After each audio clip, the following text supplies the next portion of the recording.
Chapter 3. The Hasmoneans impose Judaism on their neighbors. There are some indications that Judaism attracted proselytes even before the upheavals of Alexander's wars, but the explosion of conversions that led to Judaism's sudden spread probably resulted from its historic encounter with Hellenism.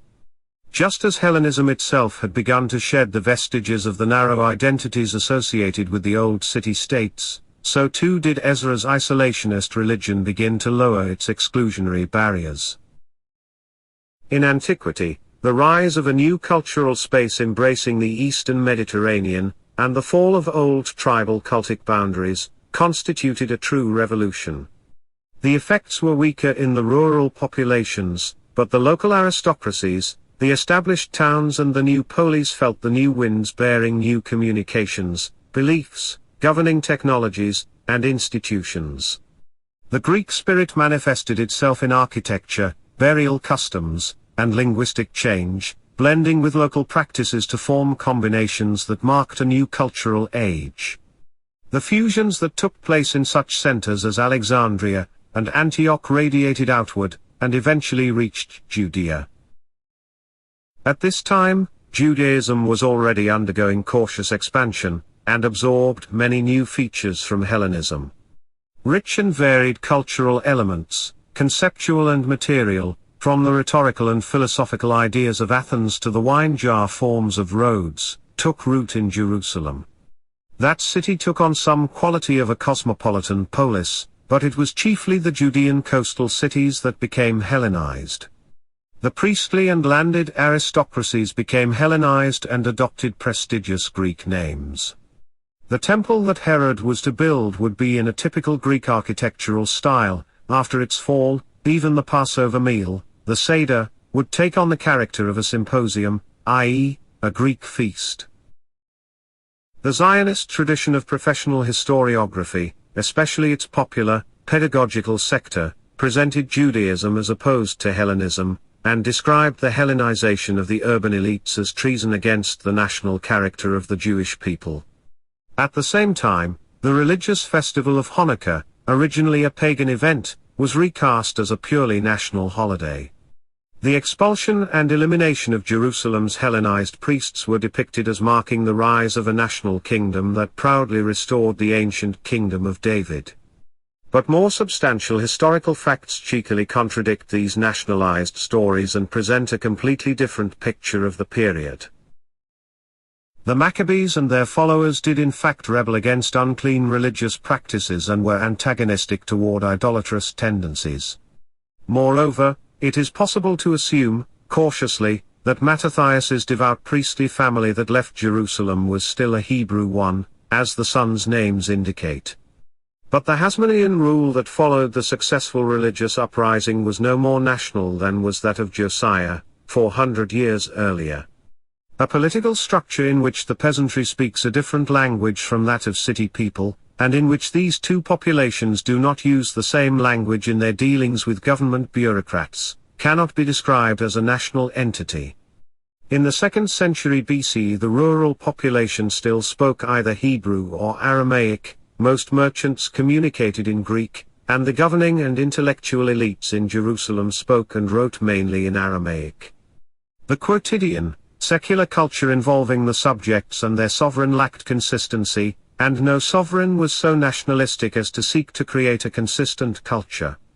But the political, cultural and economic elites already shared a certain religious common denominator, which was far more significant in antiquity than any imaginary nationalism projected onto the past by accredited historians. We may question the degree of monotheism in the kingdom of Judah before it fell in the 6th century BCE, but the Hasmonean kingdom was the first Jewish kingdom that unquestionably deserved to be described as monotheistic, while also being a typical Hellenistic province. These two adjectives were not mutually contradictory, and indeed the political entity's distinctive Jewish character can be understood only in the context of the encompassing Hellenism. Of course, the kingdom had not yet been exposed to the precepts of the Talmud, the core of the later rabbinical Judaism. But the power structure of the Hasmonean kingdom was governed by the uncompromising, confident first monotheism, which gave it its cultural distinctiveness. Zionist historians have sought to play down the uncomfortable fact that after Mattathias the priest expelled the Hellenized leadership from Jerusalem and restored the ancient glory, his grandson, who because of his descent became the ruler, added to his Hebrew name Yohanan the typical Greek name Hyrcanus. The great-grandson of the rebel priest was called Judas Aristobulus, and his son would be known as Alexander Jannaeus. The process of Greek acculturation did not stop in Judea. In fact, as the Hasmonean dynasty consolidated, it accelerated and triumphed. By the time of Aristobulus, the priestly ruler, though not of the house of David, had become a Hellenistic monarch. Like the other regional kings, these new rulers had even earlier begun to mint coins. These coins bore Greek as well as Hebrew words, with such Hellenistic symbols as a wheel, a star and certain plants, though, notably, neither human profiles nor animals. As there were no nation-states at that time, the army was made up of mercenaries, not even of conscripts from among the peasantry. The Hellenistic influence reached its height when Salome Alexandra, known as Shlomo, was crowned queen, a gender innovation in the Judean monarchy, not rooted in the ancient biblical precepts. It may seem odd and paradoxical, but what the Maccabees drove out of Judea was not Hellenism but polytheism. The rebels could not have had a firm concept of the people's authentic Hebrew culture, much less as a contrast to Hellenism. Such a description is an anachronistic fantasy of cultural sensitivity typical of modern times, but lacking all meaning in antiquity. The Hasmoneans and their power structures were both uncompromisingly monotheistic and typically Hellenistic. Archaeological findings from that period reveal both modest ritual baths and luxurious public baths. In their intrigues and rivalries, the royal courts of Judea closely resembled other Hellenistic courts in the region, as did the system of dynastic succession. The present work cannot go into extensive exploration of the Hasmonean kingdom, and its fascinating dualistic development beyond its essential Judeo-Hellenistic aspects, which made it an important factor in the spread of Judaism in antiquity. This was perhaps the first time in history that a clearly monotheistic religion combined with a political government. The sovereign became a priest. Like other single-deity religions that would hold power in the future, the Hasmonean theocracy used the sword to spread not only its territorial domain but also its religious following. And with the historical option of cultural Hellenization came the possibility of conversion to Judaism. The boundaries opened in both directions. Hellenism injected Judaism with the vital element of anti-tribal universalism, which in turn strengthened the rulers' appetite for propagating their religion, leading them to abandon the exclusive commandments of Deuteronomy and Joshua. The Hasmoneans did not claim descent from the house of David, and they saw no reason to emulate the story of Joshua, the mythological conqueror of Canaan.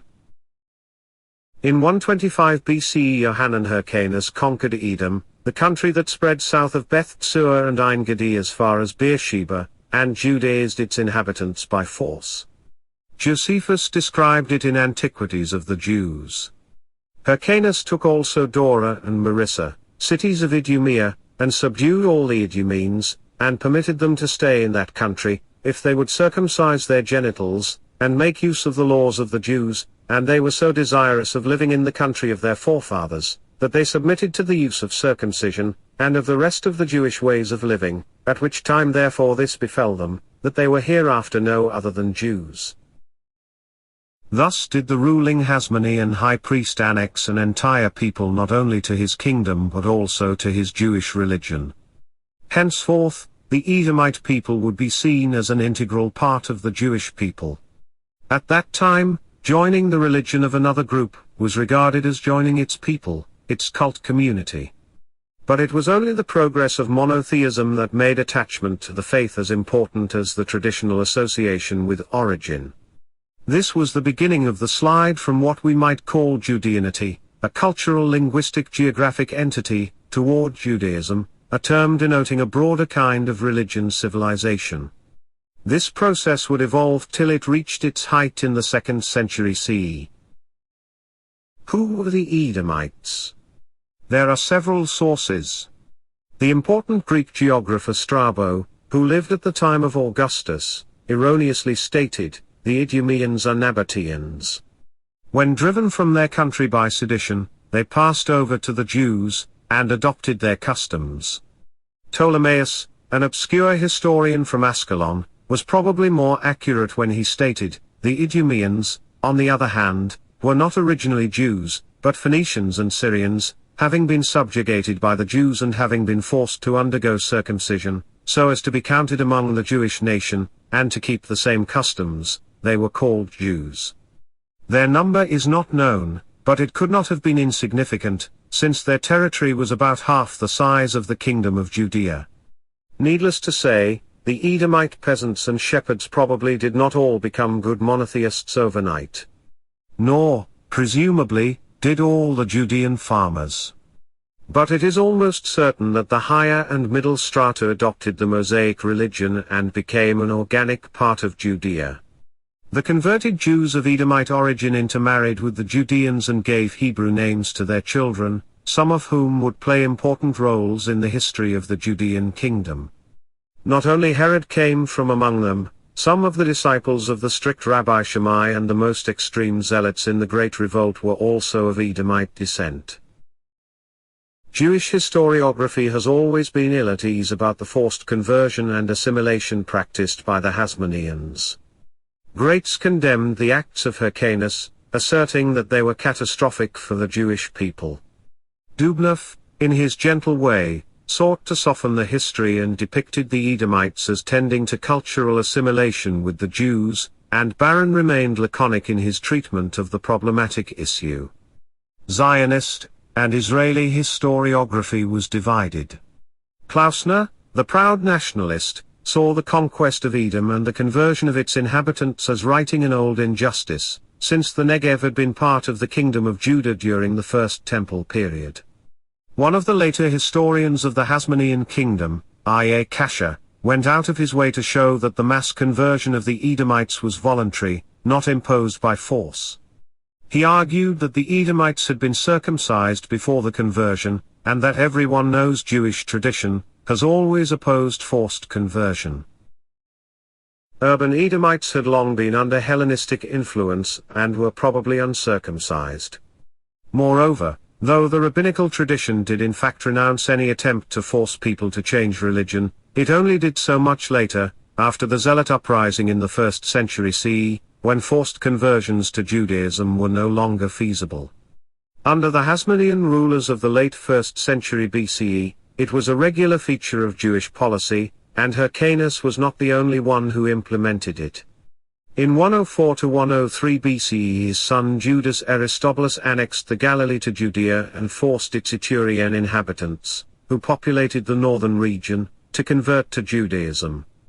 According to Josephus, he was called a lover of the Grecians, and had conferred many benefits on his own country, and made war against Etruria, and added a great part of it to Judea, and compelled the inhabitants, if they would continue in that country, to be circumcised, and to live according to the Jewish laws. In support, he quotes Strabo, who wrote, "This man was a person of candor, and very serviceable to the Jews, for he added a country to them, and obtained a part of the nation of the Etrurians for them, and bound them to them by the bond of the circumcision of their genitals." Judeans probably lived in the Galilee earlier, but it was populated and governed predominantly by the Etrurians, the center of whose kingdom was in Chalcis in Lebanon. Their origin is obscure, probably Phoenician and possibly tribal Arab. The territory annexed by Aristobulus stretched from Bet Shean, Scythopolis, in the south to beyond Giscala in the north, that is, most of today's Galilee minus the coast. Masses of Etrurians, the original inhabitants of the Galilee, assimilated into the expanding Judean population, and many became devout Jews. One of Herod's associates was Sohemus the Etrurian. It is not known if John, Johanan, of Giscala, a zealot leader in the Great Revolt, was of convert origin like his comrade and rival, Simon bar Jorah.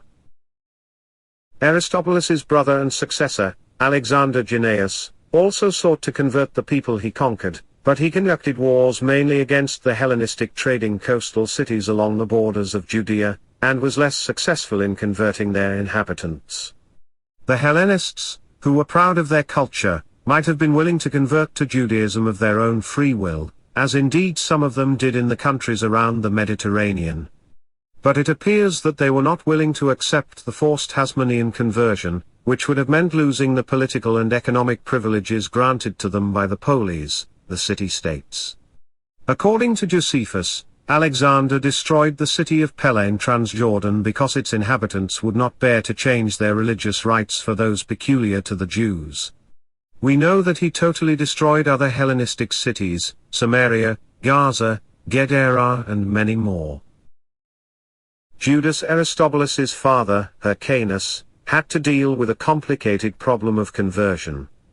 When he conquered the region of Samaria in M. or 108 BCE, he could not forcibly convert the Samaritans, who were in part descendants of the ancient Israelites.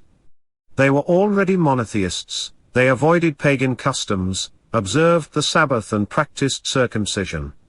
Unfortunately, it was forbidden to marry them, their liturgy was slightly different, and, moreover, they insisted on holding their ceremonies in their own temple. Hyrcanus therefore destroyed Shechem, Nablus, the main Samaritan city, and obliterated the temple on Mount Gerizim. A long Jewish tradition marks the 21st day of the month of Kislev, the day when the Samaritan temple was destroyed, as a propitious day in the Hebrew calendar, on which it is forbidden to fast or mourn the dead, see the tractate Tanith. The national memory, too, honors the figure of Yohanan Hyrcanus, the Jewish Titus, destroyer of the Samaritan temple. Today Israel, many streets proudly bear the name of this victorious Hasmonean priest.